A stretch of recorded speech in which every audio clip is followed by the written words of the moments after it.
Valendo mais um, hein? Eu sou antípoda, porra. Ih,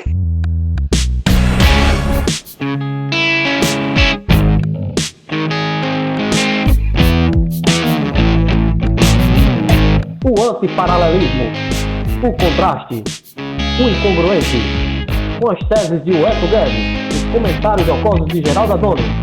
E por aqui, André Medeiros. Está no ar mais um podcast, o Antípoda.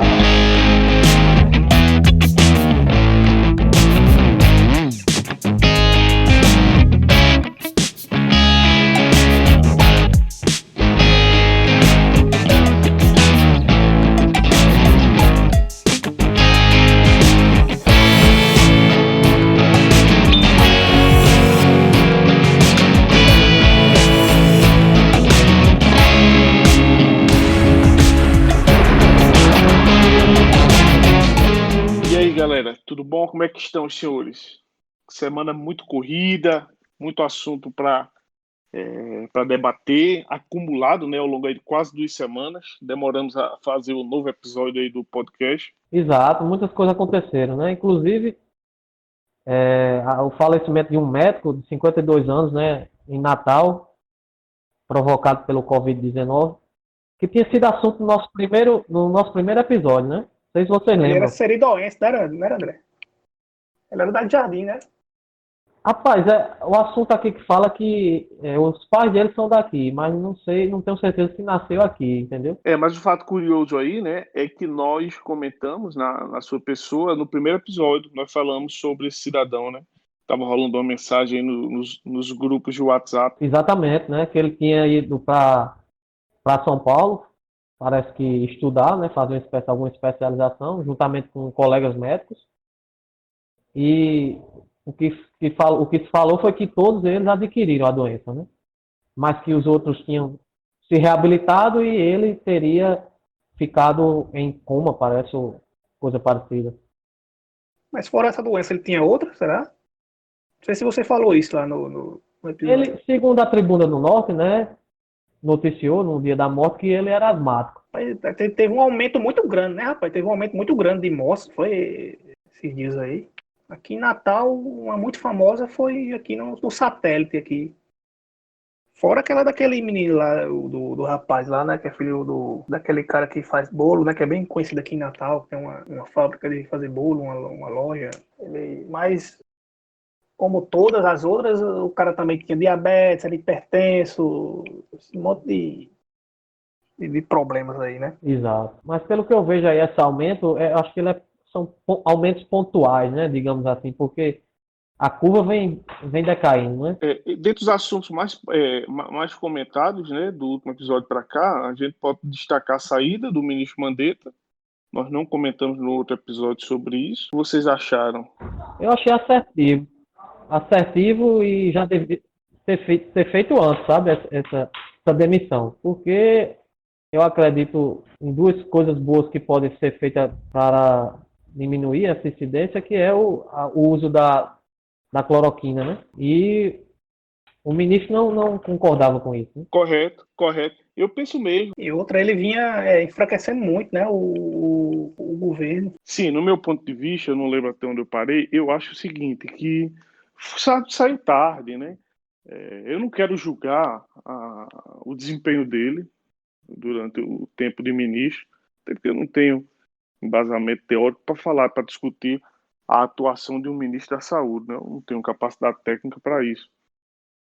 Mas o que nós comentamos no último episódio, cara, o Bolsonaro é o técnico, né? Se não tá rolando mais aquela...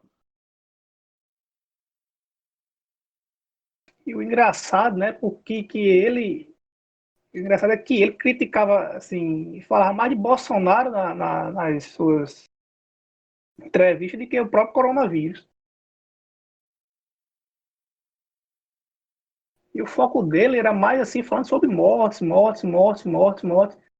Até teve uma crítica da Atena, né? Que um dos repórteres lá da Bandeirante perguntou a ele, né? O senhor fala tanto de morte, o índice do pessoal que já se tratou e ficou curado dessa doença, você já tem esse percentual, a Datena disse que ele não gostou, ele botou se emburrou e desdobou e disse que não ia falar, não ia responder essa pergunta, aquele repórter. O cara era estranho, pô. Aí o cara foi para pior inimigo do presidente, pra Globo, na Record, criticar ele mesmo, criticar o presidente.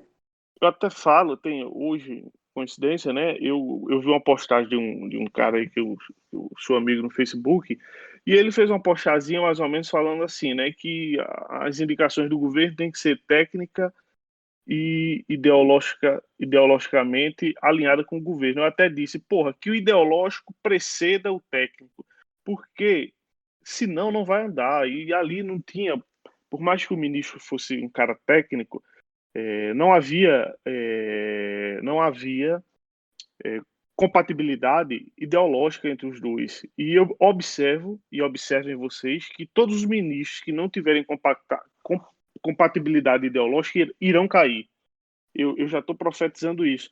Eu não diria todos, mas aqueles que estão mais... Aqueles que tiverem crise. Vocês, então, entendem o que eu estou dizendo? Por exemplo, eu acho que ideologicamente a ministra da Agricultura ela não é alinhada com Bolsonaro, mas pode ser que ela não caia, porque é muito difícil haver uma crise ou um escândalo no Ministério da Agricultura. Se vocês estão entendendo o meu raciocínio? Agora, se nós observarmos o Ministério da Educação, que já rodou, né? Antes era aquele outro. O cara era alinhado ideologicamente, aí faltou um pouquinho de técnica, concorda? Por isso a importância da técnica e da ideologia. E Paulo Guedes, o que você acha? Porque ele é mais liberal, o Bolsonaro é mais conservador. Aí é que tá. Eu acho que tem tudo para cair. Não sei se agora. Dólar tá R$ 6, quase R$ 6. 5, não vamos exagerar, mas 5,60 e pouco, 5,70 fechou o dólar aí essa semana. Então, eu creio que ele tem tudo para ser o próximo a cair, viu? E o que é que você acha se ele cair? Como fica o governo? Olha, cara, será mais um baque. Porém, como eu tenho ouvido algumas pessoas falarem, tudo passa, né? Ou seja, daqui a uma semana ninguém mais nem vai lembrar de Moro. Ninguém lembra mais do Mandetta. Lembra a comoção que foi? Ninguém lembra mais do Mandetta. Agora assim, eu acho diferente assim, Paulo Guedes de Moro, porque Moro, pelo que eu não sabia, né? Mas assim, depois que aconteceu esse problema, e aquela história, né, que o cara só conhece a outra pessoa quando acaba um relacionamento, né, com essas coisas assim, né, podres. Eu vendo alguns canais do YouTube, eu vi que ele colocou uma mulher que é de esquerda, né, que é abortista, as pautas de esquerda, ela apoia tudo. Ele é a favor do desarmamento, né, desarmamentista. Já Paulo Guedes é um cara mais tranquilo, né? Eu não vi nenhuma polêmica assim, que ele colocou o cara de esquerda, assim, né? Pelo que eu vi, entendi agora, sim, a mulher de Moro também é ligada a algumas ali na surdina ali com Jorge Soros também, né? E a Paulo Guedes não. O Moro eu vi mais ligado com a esquerda mesmo. Ele parece que ele é aquele ativista ali tranquilo, tipo um Fabiano, né? Assim. É porque ele é mais focado na economia, né? Ele Aí não Paulo adentra Guedes não. nesse campo. Quer dizer, Paulo o Guedes, Paulo ele Guedes. não é ativista, né? Paulo Guedes, ele não é aquele ativista ali, não. Já eu vejo Moro como um ativista mesmo. Não aquele ativista muito fervoroso, mas um ativista tipo infiltrado, sabe? Tipo comendo quietinho. Defensor da causa mesmo, né? Das causas. Ele defende Defensor mesmo, das. pô. Você vê a mulher dele, né? A mulher dele postava foto direto daquela Frida Kahlo, sei lá. O cara vê que ela é uma esquerdista mesmo. E ele aí foi comendo de mansinho quando teve a oportunidade de jogar essa bomba no governo, jogou. Agora vejo que não foi o momento certo, né? Se fosse um cara assim, pelo menos eu acho isso, se fosse no momento mais próximo das eleições, ou algo do tipo, eu acho que faria um efeito maior, né? Acho que agora foi muito prematuro dele ter feito isso. Agora, Geraldo, tem o seguinte, eu até concordo que Paulo Guedes, ele não participa, ou então ele não milita ideologicamente no governo, beleza? O que faz com que ele fique meio que isento e à parte dessas repercussões. Porém, tem um problema. Até quando ele irá aguentar esse sobe e desce? Por que eu falo isso? Porque toda mudança, todas que ocorreram até agora, vamos lá, eu acho que a primeira mudança do governo, salvo engano, foi o Ministério da Educação, não foi? A Damares, por um tempo, foi bombardeada. A Damares. Depois veio Mandetta. Por último, ministro Sérgio Moro. Se você observar, tudo isso, sim, e no meio de tudo isso ainda tivemos o Covid-19. Então, todos esses itens que eu falei, quer queira, quer não, interferem diretamente na pasta do ministro Paulo Guedes. Então, até quando ele vai aguentar essas oscilações, né? Vamos até dizer assim, eu não diria que a culpa é da ala ideológica, não é isso que eu estou dizendo, pelo amor de Deus. Porém, todas essas regulagens que são feitas, que todo é o ciclo PDCA, né? Planejamento, controle, desenvolvimento e aperfeiçoamento. Ou seja, a cada nova, quando você faz o controle, o aperfeiçoamento, né? PDCA. Quando você faz o aperfeiçoamento, o controle, que você muda ali alguma peça no tabuleiro, alguma coisa, faz uma jogada diferente, isso interfere diretamente na economia. Então, até quando ele irá aceitar de forma, né, pacífica, ou então continuará resistindo, manterá a lealdade ao presidente, sendo que outras áreas que não tem nada a ver com a área dele estão interferindo na área dele. Vocês observem, eu lembro que, logicamente, foi pela Covid-19, mas teve uma semana antes, 2 dias antes, ele disse, para que o dólar chegue indagado sobre a alta do dólar, ele disse o seguinte, o repórter perguntou, falaram alguma coisa sobre a alta do dólar, eu recordo que ele disse o seguinte, para que o dólar ultrapasse os R$ 5, é preciso que o governo faça uma puta de uma merda, alguma coisa desse tipo. Ele falou, não foram essas palavras, logicamente. Porra, no outro dia o dólar tava R$ 5. O dólar tá chegando a R$ 6, cara. Gente, é R$ 6. 5,64, né?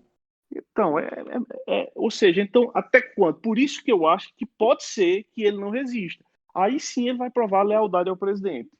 Entenderam? Se ele, mesmo diante de todos esses fatos que vêm acontecendo, que aconteceram, e que estão prejudicando a pauta dele, que estão atrapalhando o ministério dele, caso ele mantenha-se firme, aí sim ele está provando a lealdade ao presidente. Né? Diante de tudo isso, só sobreviverá, ou então só estarão presentes se o Bolsonaro conseguir os 4 anos de governo e quem sabe até se reeleger, mas ao término dos 4 anos nós saberemos efetivamente quem foi leal ao presidente. O Olavo de Carvalho até postou algo no Facebook sobre isso. Deixa eu ver se eu acho aqui, rapidinho aqui para vocês. É algo interessante.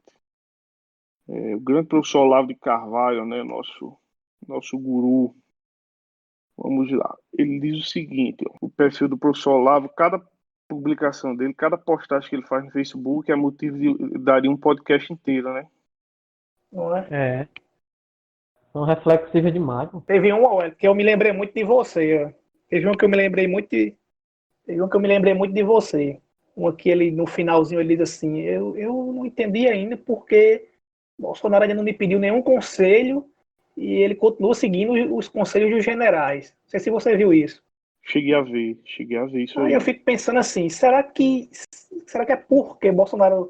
É porque o Olavo tem esse pensamento de ser mais agressivo contra os inimigos, né? E usar essa sua ideia que você tem de fechar tudo e ligar o foda-se e resolver as coisas mesmo. E Bolsonaro não quer fazer isso e Cara, eu até acho que no íntimo ele queira fazer isso. Talvez ele não o faça por temor das consequências, né? Do que virá depois. Pode ser.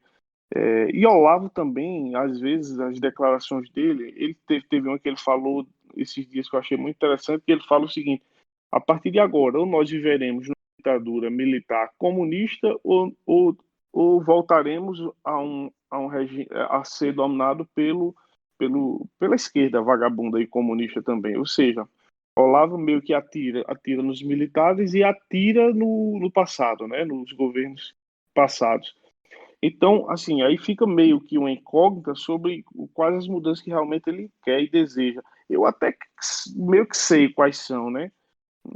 Não sei se eu arriscaria dizer aqui, mas eu até entendo. Eu acho que ele, enfim, ele deu tanto conselho que não foi seguido, cara, desde o início. Eu lembro antes do Bolsonaro assumir, ele disse o seguinte, que todo... Opa! Você deu para entender Não, ainda o que eu... tá falando, né?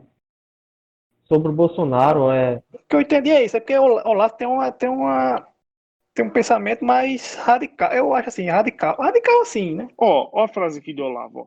A democracia, isso foi sexta-feira, às 14 horas. A democracia acabou. O Brasil terá de escolher entre a ditadura dos políticos e a dos militares. Nos dois casos, ditadura chinesa. Entenderam? Ou seja, o que é que ele está dizendo aqui? Ele está dizendo que acabou. Ou vão tentar tirar o presidente vai resistir com o apoio do povo digamos assim, e da ala militar, então quem teoricamente vai mandar é o presidente junto com os militares, exato. segundo o professor Olavo, comunistas, ou então uma ditadura dos políticos, que é conseguindo o impeachment do presidente, e que também seria uma espécie de ditadura chinesa. Ou seja, então é meio complicado, saca? Eu lembro que tem um pensamento do professor Olavo, ele diz o seguinte, que Bolsonaro, quando assumisse a presidência, deveria extirpar dos cargos de confiança do governo todos os petistas, né? Todos aqueles que tinham sido nomeados em governos petistas. Pô, isso infelizmente não aconteceu, cara. Isso aconteceu apenas no primeiro escalão, e eu diria assim, segundo, terceiro escalão tá dominado, cara, por gente do PT, por gente do PMDB, por tudo quanto do presta, e nada disso foi feito. Então, às vezes, eu acho que o recado que o Olavo quer deixar é isso, que é possível fazer uma limpeza sem necessariamente ter uma intervenção militar, até coisa que às vezes eu até apoio, vocês sabem disso, que deveria existir, mas só que realmente é o que ele fala, ele quer que alguém pergunte a ele, né? Ele deixa alguns recados, dá algumas deixas, mas ninguém... Difícil. Ó, sexta-feira, 12h45, segundo Olavo Carvalho, postar no Facebook. Se eu fosse realmente o guru do governo, nada dessa merda aconteceria. Até hoje me parece um absurdo que o Bolsonaro jamais tenha me pedido conselho, preferindo dar ouvidos a generais. Ou seja, claro, tá claro aqui, não custa, velho, uma ligação. Marca uma visita com o cara, velho. Porra, Olavo, a situação que o país vive hoje, no tocante ao surgimento de uma pseudo classe conservadora, foi graças ao Olavo Carvalho. Eu digo pseudo porque ainda não existe, né, uma direita unida e coesa nesse país, não existe. Então, tudo que nós vivemos de bom, no sentido de ressurgimento dessa nova direita, foi graças ao professor. Então, ele precisa ser ouvido, entendeu? Uma coisa que eu vejo também que ele bate é não confiar nos militares. Então seria um erro de Bolsonaro ter começado escolhendo a chapa dele junto com o militar, que é Mourão. André, na minha ótica, foi um erro gravíssimo. Não pelo fato do Mourão ser militar, mas pelo fato de colocar alguém forte, que, no sentido de quê? De que se houver um possível impeachment, o pessoal irá impeachment o presidente na certeza de que tem alguém menos ideológico que ele. Eu sendo o Bolsonaro, eu teria colocado alguém, um ideólogo, entenderam? Alguém extremamente radical na ideologia de direita, na ideologia conservadora. Porque eles pensariam duas vezes antes de propor impeachment do presidente. Porque entraria alguém mais ainda radical ideologicamente falando, entenderam? Será que o príncipe não seria uma boa opção, não, hein? Eu acho que não. Eu cheguei a ver alguns discursos de Bolsonaro com o Mourão ao lado, sabe? Tem até um discurso que ele balança a cabeça, tipo negando o que Bolsonaro está dizendo. Isso é Eu achei isso. Rapaz, isso é um absurdo, isso. Eu Isso acho, sabe? aconteceu isso aconteceu naquele bate-papo entre Dória e Bolsonaro, né? Ele ficou balançando a cabeça lá. O cara tá desaprovando o presidente da República. Exato, que foi eleito democraticamente com ele. Exato. Aí uma postagem de Olavo que fala sobre isso, ele disse, dia 24 de abril, né? Uma direita que confia nos militares merece que eles a desalojem e posem de proprietários dos médicos dela, como fizeram em 64. Ou seja, ele está dizendo que os militares vão usar a direita para se apossar do poder novamente, não é assim? Exatamente. E repetir o que fizeram antes. Eu estou procurando aqui a postagem de Olavo que ele tipo disse que a intervenção não seria uma boa, sabe? Eu vi nesses dias isso. Mas você acha que embora os militares de hoje em dia sejam diferentes dos de antigamente, né? O de hoje em dia é mais ligado realmente à esquerda mesmo. Mas, como diz Olavo, mas você acha que iria acontecer o mesmo problema, o mesmo que Olavo diz, né? Que os militares foram o que alavancou mesmo a esquerda no Brasil foi eles, né? Que eles não ligaram mais para essa parte da cultura, né? Que foi o que ela foi gradualmente aumentando no Brasil e hoje está o que está, né? Graças à cultura e graças à vista grossa dos militares em relação a isso. Eu não duvido que poderia acontecer novamente isso, só que hoje está mais escancarado, né? Digamos assim. Está mais escancarado. Está mais Eu acho que seria até pior, sabe? Porque se nós analisarmos é, os mais altos escalões das Forças Armadas é nomeação do presidente, né? É nomeação do presidente. Logicamente tem um critério lá de antiguidade e merecimento. Aliás, antiguidade e merecimento. O merecimento sim termina sendo a promoção por indicação do presidente da República. E outras realmente seguem a lista de antiguidade. Eu não sei como é que realmente nas Forças Armadas, como é que tá, como é que funciona isso. Eu já fui das Forças Armadas, mas não me recordo agora. Na Polícia Militar eu lembro bem. Aí o que acontece? Então, se nós pararmos para pensar por esse raciocínio, os generais que estão aí hoje, todos eles, generais, almirantes, brigadeiros, todos eles foram promovidos pelo governo de esquerda dos últimos 20 anos, principalmente o governo petista. Entenderam? Então, é um pessoal que, quer queira, quer não, já existe uma Tem um espécie rabo de. preso, né? Tem uma espécie de. Como é que eu diria? Já são lealdade. Exato. Já tem um. Ou seja, Eu acho que nem lealdade, não. Acho que é tipo uma dívida, né? já tem uma mistura, já tem aí já estão meio que misturados, juntos e misturados, entendeu? Por isso, cara, que eu não sei, eu fico triste. Eu acho que deveria ter, cara, a escolha inicialmente ela tem que ser ideológica, entenderam? Tem que ser ideológica. Tem alguns militares bons aí, lógico, não acha dúvida, mas também tem uns aí que eu vou te contar, sabe? Eu já fui membro das Forças Armadas e fui das Forças Auxiliares, e eu percebo que existe muita vaidade no meio dos nossos oficiais, entendeu? Eles são muito vaidosos. Acho que a falta de conflitos armados no país, seja combatendo externamente ou então até internamente, fez com que criasse uma classe de militares que os caras acham que são, como eu diria, são super-heróis, entendeu? Então que tem uma supremacia, não sei, são melhores que os civis. Então isso criou uma vaidade muito grande neles, entendeu? Aí eu não sei se eu espero coisa boa, mas que do jeito que está aí não tem como ficar, né? Vocês sabem que eu sou defensor dessa tese de que algo tem que ser feito. Com o nosso sistema político, da forma que está, com as leis que aí estão, com a Constituição que aí está, eu não creio em mudança, infelizmente, não creio. Uma das maiores mudanças que Bolsonaro fez, ao meu ponto de vista, e é algo novo que ninguém teve coragem de fazer no Brasil, é acabar esse capitalismo de cooptação, né? Que é o famoso toma lá da cá, que vem sendo usado desde dezenas de anos, né? Que ficou escancarado com o governo petista. Agora a mídia está divulgando que ele vai aderir esse, esse capitalismo, não, esse presidencialismo, desculpe, de cooptação, que é o toma lá da cá. Será que vai acontecer isso mesmo?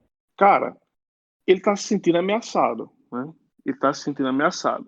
Ele está vendo Rodrigo Maia juntar forças e para tentar tirá-lo do poder. Então, eu creio que ele vai ter que usar de algum estratagema, né? Para poder sair ileso disso tudo aí. E outra, né? Não é nem tanto o Rodrigo Maia, mas como todos os outros poderes também. Tem aqui o Alcolumbre também, né? E isso, o Alcolumbre, o Supremo Tribunal Federal, já aceitou. É o que acontece. Então ele vai ter que usar de algum estratagema. Qual será? Eu realmente não sei. Pode ser que ele termine realmente partindo um pouco para essa a chamada velha política, né? E a outra alternativa, infelizmente, é o que nós já conversamos, é uma espécie de golpe militar, né, para manter-se no poder. Aí eu acho que ele vai pesar, vai ver o que vai custar menos politicamente, eu diria. Entendeu? Nós falamos sobre a saída de Mandetta, né? E a saída de Moro. O que vocês acharam? Mas tem muito a ser ainda. Ele apenas acusou o presidente, agora ele vai ter que provar, né? Como eu falei no resumo aí, ele fala em interferências, mas que interferências são essas, né? E tá na cara que ele mentiu, porque disse que a saída dele seria por causa da mudança do diretor-geral da Polícia Federal. E segundo até manchetes aí de alguns veículos aí da mídia, o cara pediu para sair, né? E outra, né? Assim que você falou aí, quais interferências, né? E outra coisa, outra pergunta também que cai, que deve ser perguntada também, para que essas interferências, né? Quais e qual o intuito também dessas interferências, né? Ele vai ter que provar. Exato. Muitos dizem que é assim, muitos pensam, né, que é por que o porquê seria para livrar o filho do presidente, né? Flávio, né? Tem aquelas acusações.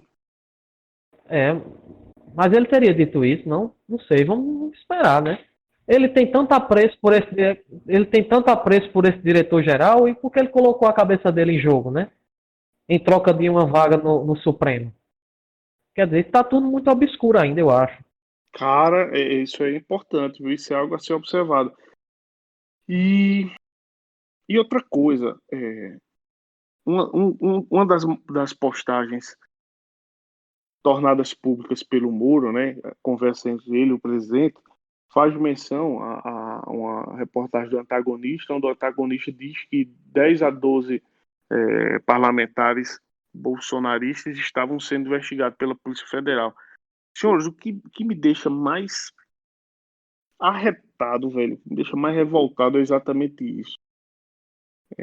Cara, os caras estão sendo investigados porque CPI, CPMI das fake news, velho, fake news, ou seja, porra, é por corrupção? Não é. É por lavagem de dinheiro, formação de quadrilha, seja lá o que for. Não é, velho.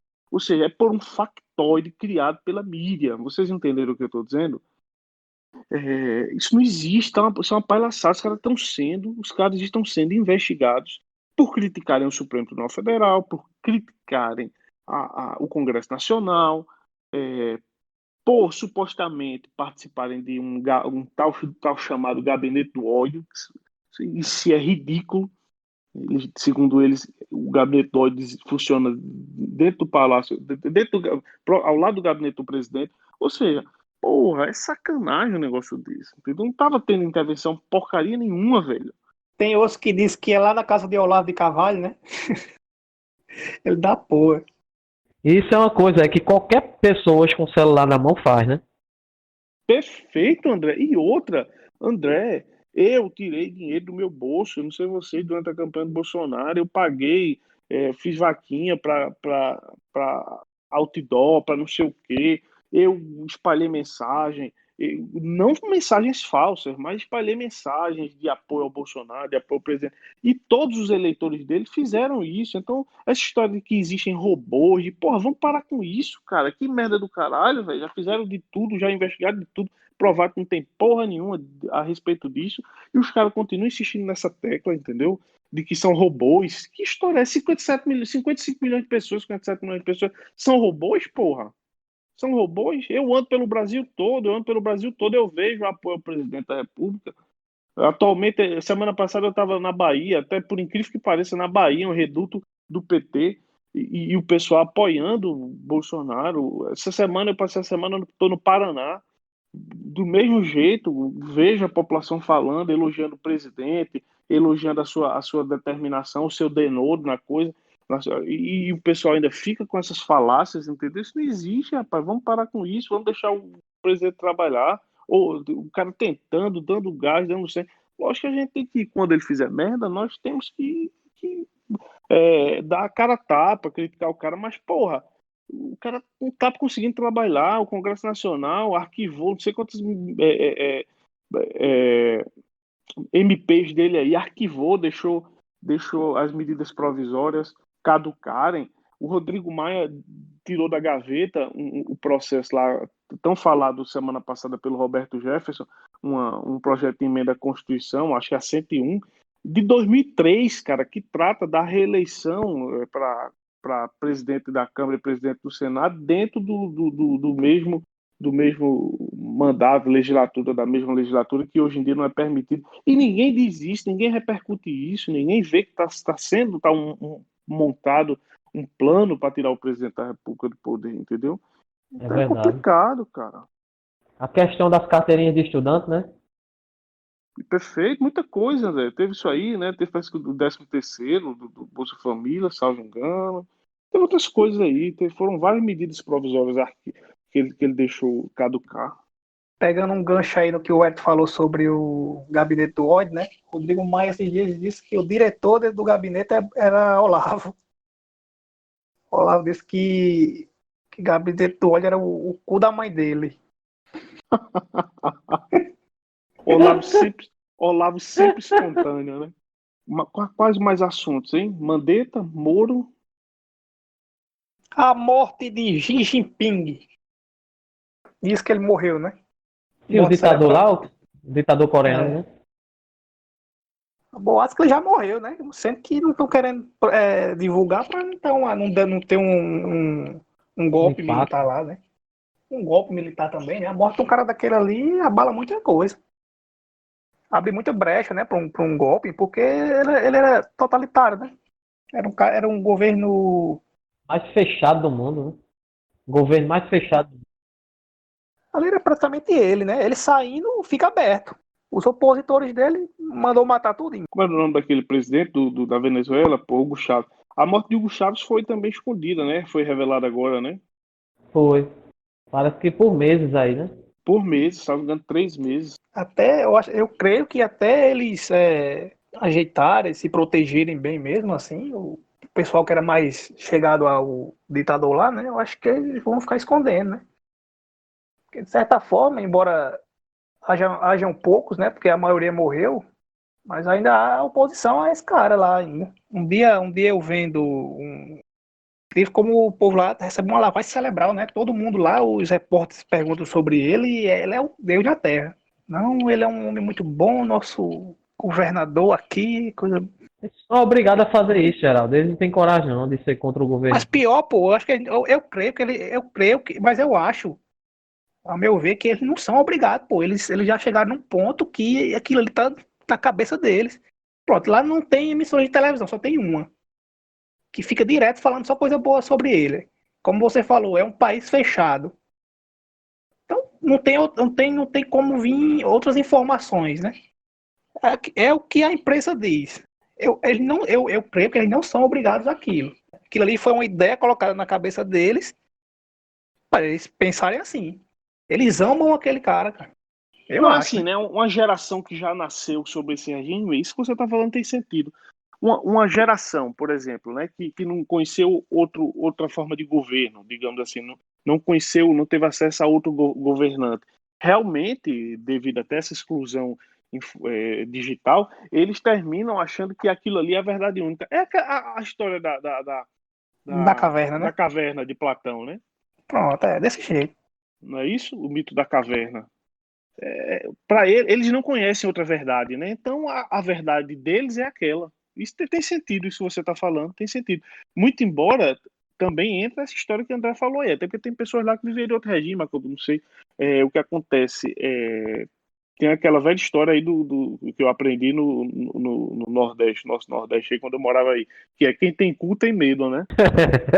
É, Não é verdade? É. Muitos dos médicos cubanos que vieram trabalhar aqui, há relatos que eles não.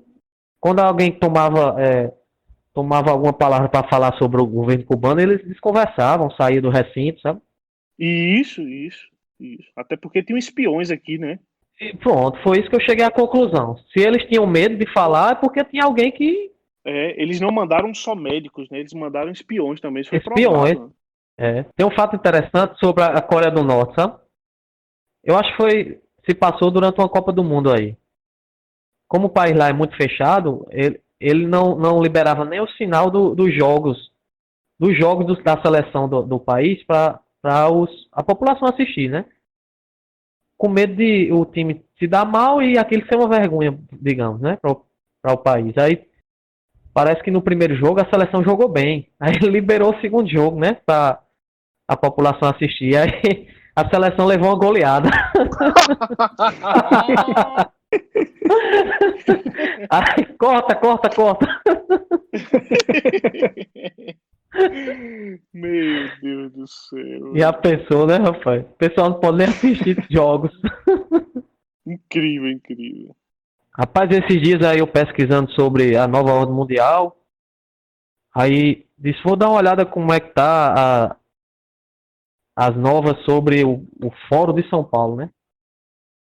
Aí encontrei algo muito interessante. Criaram um novo grupo, não sei se vocês estão a par disso. Um novo grupo de esquerda comanda a América Latina, se chama Grupo de Puebla, formado aí por esquerdistas que se dizem moderados.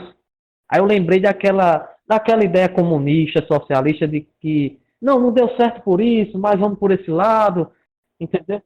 Vamos por esse lado, agora é porque a gente era radical demais, aquele ali não era o verdadeiro comunismo, né? não era o verdadeiro comunismo, então vamos por esse lado aqui, agora é o progressista, agora é a moderação. Rapaz, incrível isso. Aí eles já houve duas reuniões, né?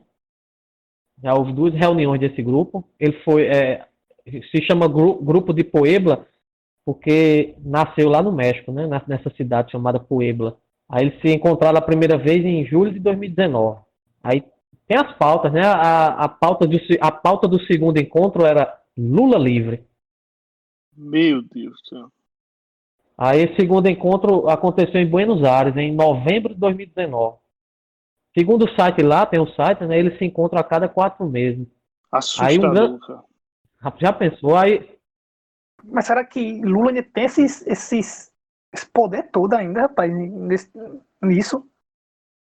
foi feita uma videoconferência, rapaz. Como ele não pode ir, O cara praticamente tá com o pé na cova, vai morrendo, o desgraçado. Ia ter esse poder todo. realmente é assustador isso.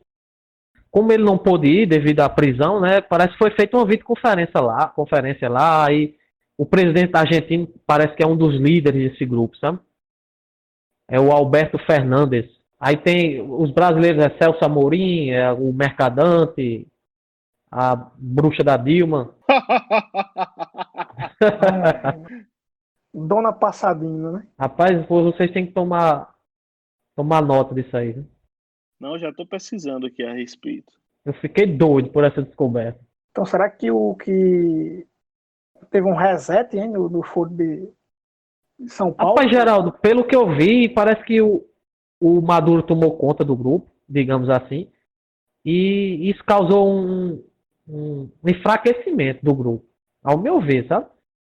Porque, assim, o Maduro tomou conta do grupo, do Foro de São Paulo, e causou enfraquecimento. Como o nome dele está muito manchado, Vamos mudar o nome. Exatamente. Agora não deixou de existir o Fórum de São Paulo. O site ainda faz publicações e eles se reúnem. Agora eu não encontrei. Eles se reuniram aí no final do ano e eu não encontrei nada sobre isso, sabe? Eles usam as mesmas táticas, né? De mudar o nome. As mesmas. Esse dias aí o PCdoB mudou de nome, não sabe o PCdoB? Não soube, não. Eu vou aqui, eu nem me lembro, mas ele mudou, acho que foi antes de ontem. Aí a última reunião do Fórum de São Paulo já não participou os principais líderes, sabe? E ninguém tem muita informação sobre essa última reunião. Agora parece que o foco é esse grupo de Puebla, sabe?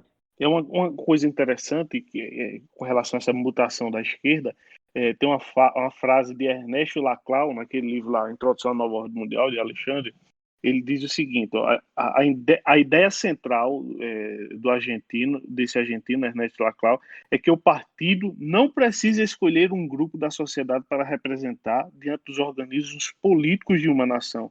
Na mente desses sujeitos, os representantes devem surgir dos benefícios criados ou defendidos pelo partido.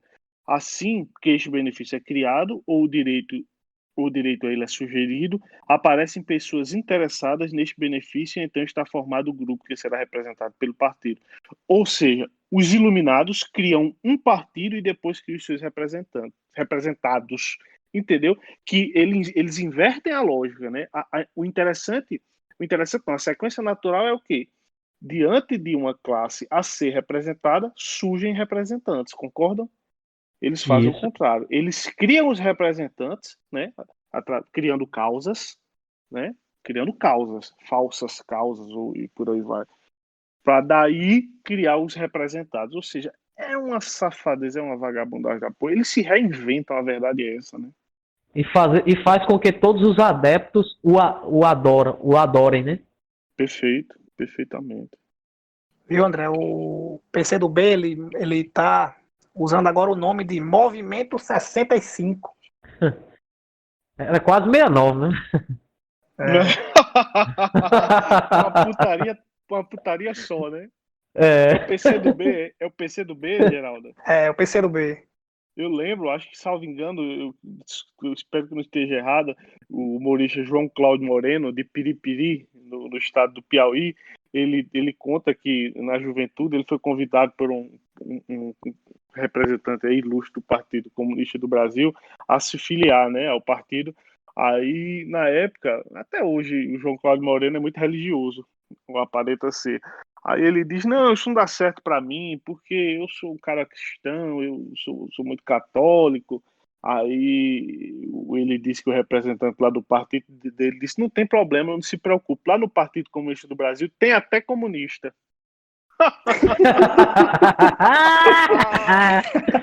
É muito bom.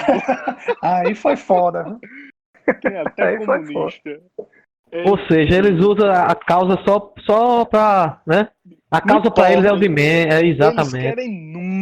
Eles querem números, números, exatamente. É foda, menino. É muito bom. É o site do grupo de Puebla, né? Aí traz algum contextozinho sobre os seus fundadores. São 30 fundadores. Aí Dilma tá no meio, né? Aí tem uma parte aqui do trecho, né? Que diz: na quinta-feira, 12 de maio de 2016, ela foi destituída do cargo após 21 horas de sessão no Senado da República em um claro golpe de Estado orquestrado. Caramba, velho. Sim, mano, né? Puta que pariu. Você vê como ele usa o poder das palavras, né? Faz toda uma choradeira, um drama, né? Um drama. É o vitimismo clássico deles. Vitimismo. Como diz o Matuto, faz o verdadeiro moído. Senhores, mais uma vez hoje estamos sem a presença de Jussier Dantas de Brito, mais conhecido como Borreguinho. Ainda continua com problemas técnicos, né? Está sem internet, algo do tipo, né? Já foi sanado, não? Já foi sanado o problema? Já. O primeiro jardinense a usar uma internet satélite, será que foi ele, hein? Rapaz, creio que excluídos os CNPJs, acho que sim, viu? É um pioneiro. O homem veio para revolucionar. O homem tecnologia. É o O sato entusiasta. Para quem não sabe, o José Dantas de Brito, né, é um entusiasta dos sistemas de recepção de imagens via satélite, né? Como o André falou, SAT entusiasta, eles se intitulam, né? Ou seja, ele capta sinal até de Marte, usando antenas no quintal da sua casa. E mais alguns equipamentos lá doidos que nós não conhecemos bem. Ele deveria estar aqui hoje para explicar esse hobby dele. É verdade. Ele passa horas apontando antenas para satélites em busca das mais variadas, mais variados canais mundiais, né? Então, antes de terminar nosso podcast de hoje, eu queria deixar uma frase aqui para a reflexão da gente e dos nossos ouvintes, né? Uma frase que eu acho genial de George Orwell.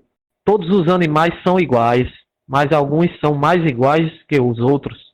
Incrível. Mas Vale salientar que essa frase é extraída do livro A Revolução dos Bichos. Não sei se nós chegamos a comentar no outro podcast. Muito interessante, viu?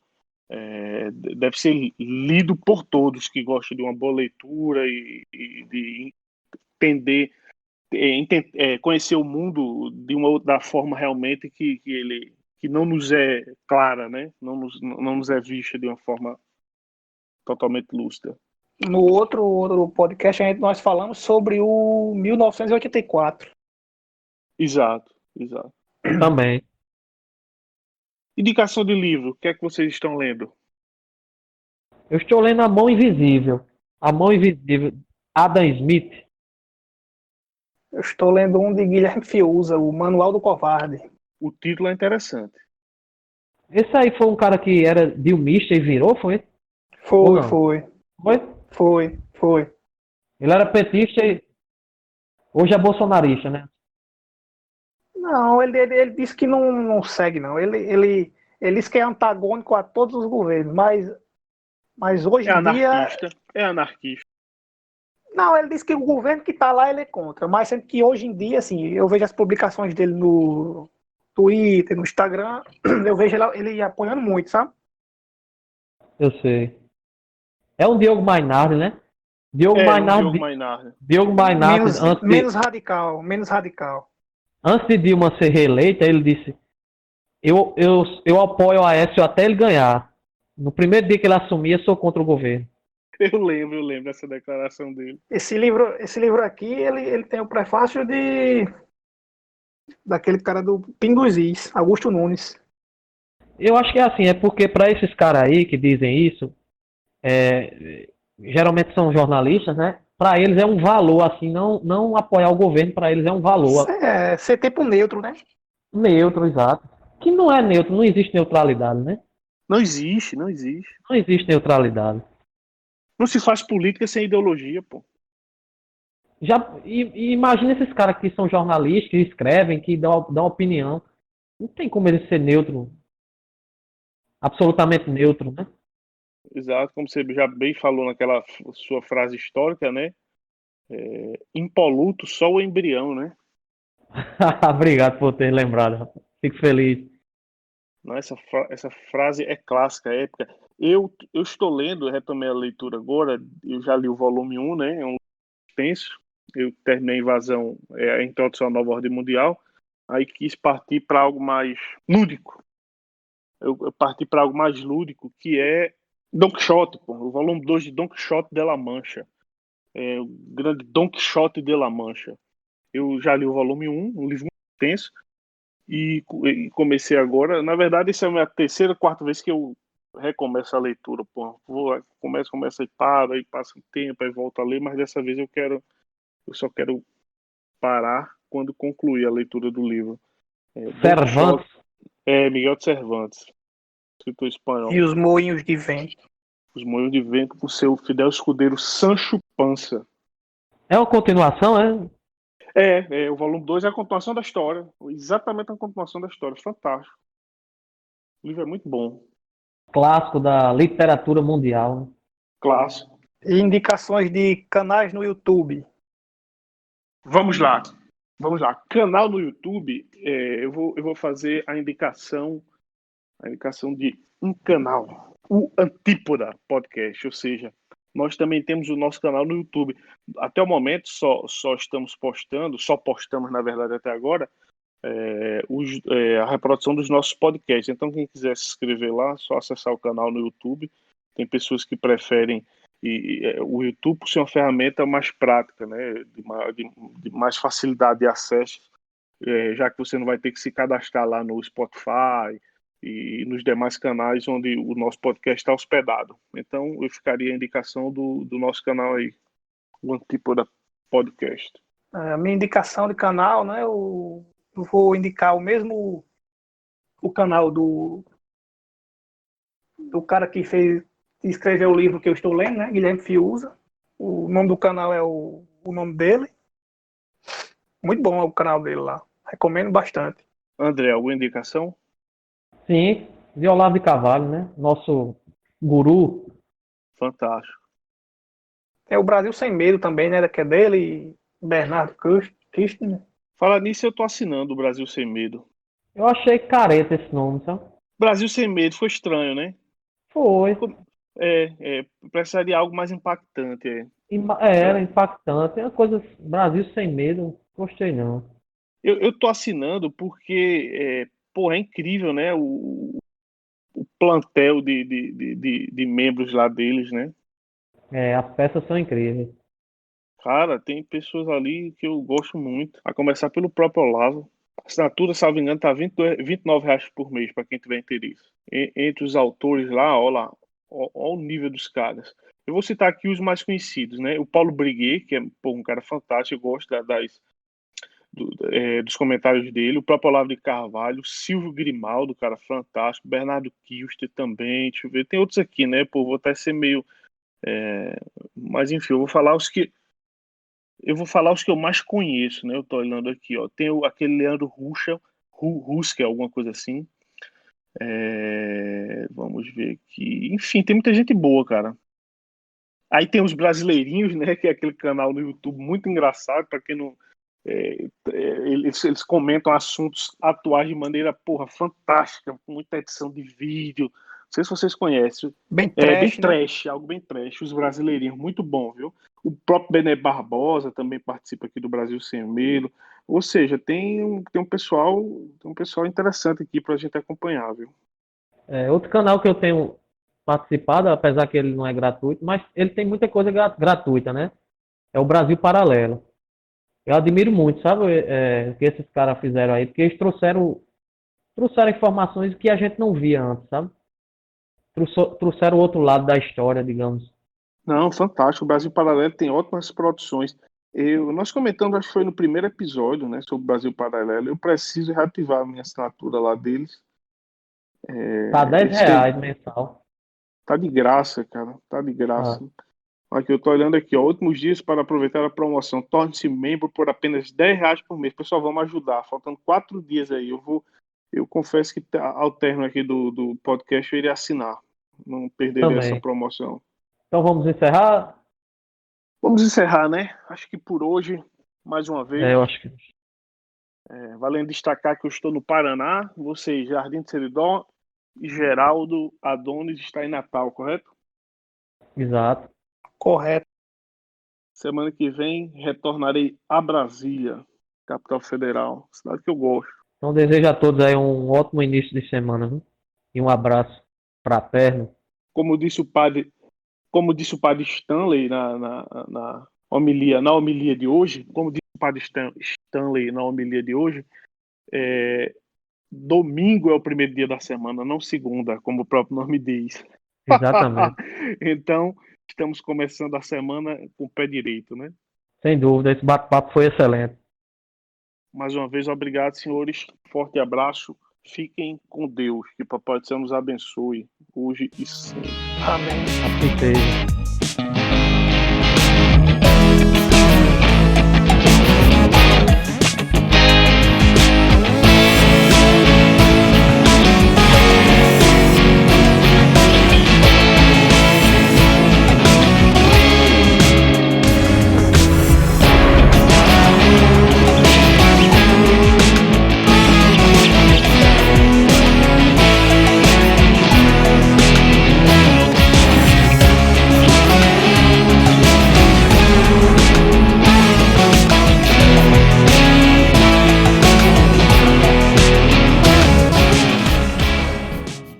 Rapaz, cada dia só crescendo, né? Esse canal, como é que se diz? Esse podcast. Muito interessante os assuntos e a galera aí tá primeira.